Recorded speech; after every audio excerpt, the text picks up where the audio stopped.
All right, everyone, welcome back to another mini lesson on comma usage in formal writing. This mini lesson is intended to provide extra support and extra practice with this convention so that we all can keep progressing and moving forward this year.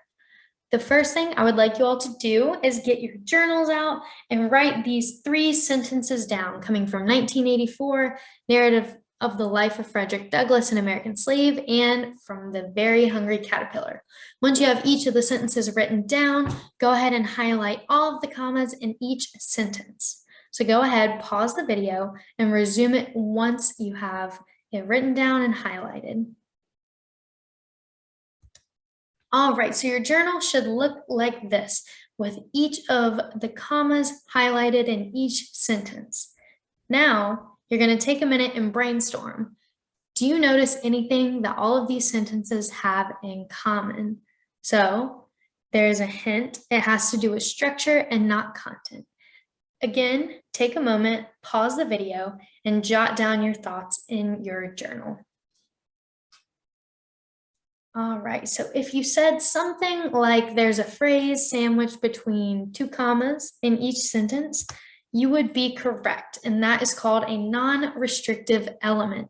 So non-restrictive elements are non-essential words that interrupt the sentence. These elements provide extra detail, but they can be removed without changing the overall meaning of the sentence.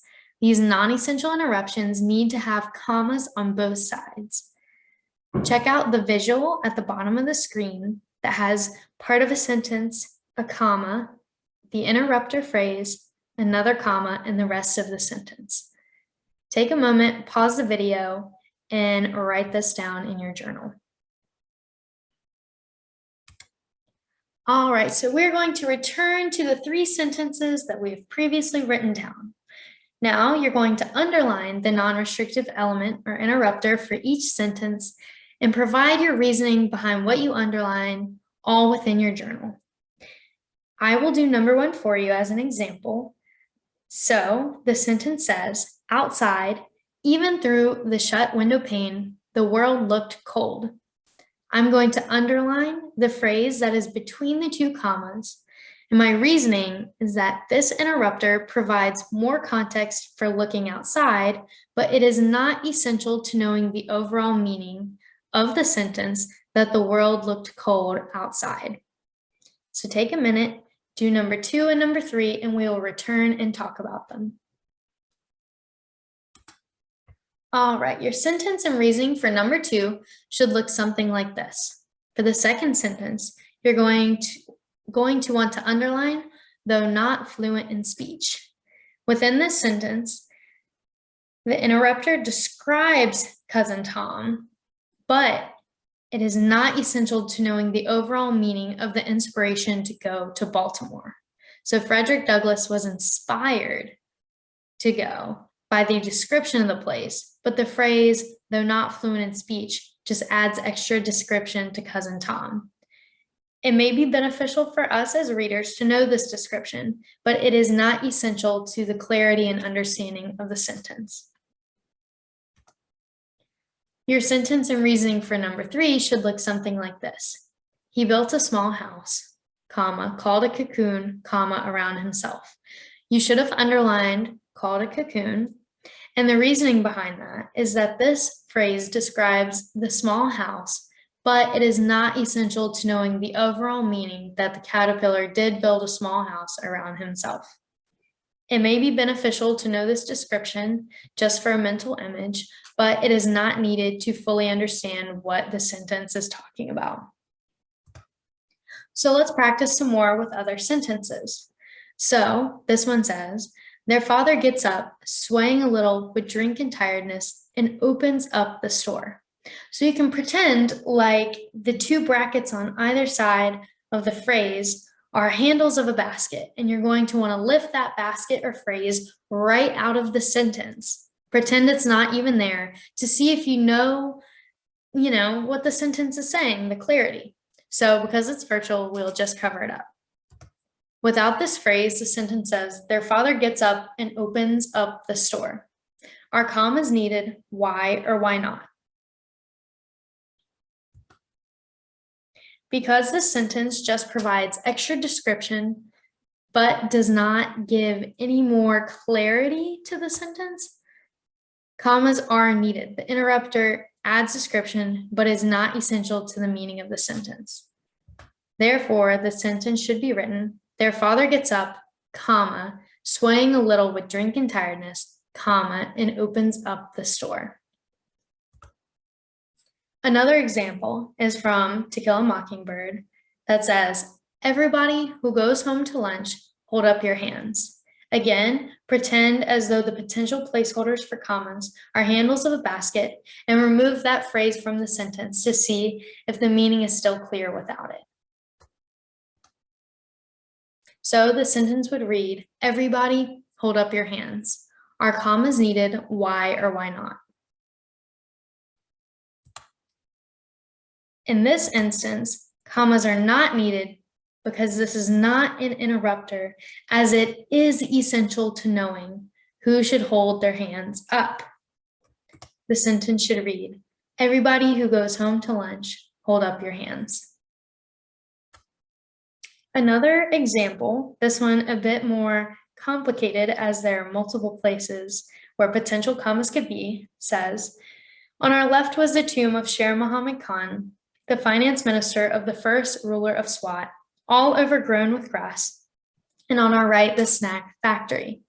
So again, we're going to pretend as though the potential placeholders are handles of a basket, lift that phrase right out of the sentence to check for clarity. So without it, the phrase would read, on our left was the tomb of Sher Muhammad Khan, all overgrown with grass, and on our right, the snack factory. So are commas needed? Why or why not? Yes, this phrase is not essential as it just gives you more description on who Sher Muhammad Khan is. Now we're going to look at the second phrase, all overgrown with grass. Again, pretend it's a basket, lift it right out of the sentence, which would read, on our left was the tomb of Sher Muhammad Khan, the finance minister of the first ruler of Swat, and on our right, the snack factory. Are commas needed? Why or why not? Yes, because all it does is provide extra description for what the tomb looked like. Both of these are interrupters that add description and are not essential to the meaning of the sentence. Therefore, each place would be a comma. So now we're going to do a little bit of writing practice. So return back to your journal and follow a space where you can write your own sentence. So first, you're going to read the original sentence that contains a non-restrictive element. Then you will look at the example that I provide, which will mimic the structure of the original, but not the content.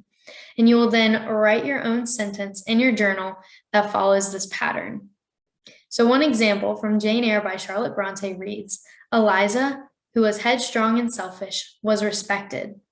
My example that follows this structure reads, Jennifer, who was generous and kind-hearted, was appreciated. Now, take a moment, pause the video, and write your own example. Resume the video once you have it written. Another example is one that is going to describe a place. So in The Great Gatsby, it says, my house was at the very tip of the egg, only 50 yards from the Sound, and squeezed between two huge places that rented for $12,000 or $15,000 a season. My example that follows the structure, but not the content, says, my apartment was right near the college, about 90 miles away from my hometown, and is located right beside my school's basketball arena. So now, take another moment, pause the video, and write an example that again follows the structure, not the content, but describes a place with a non-restrictive element rather than a person.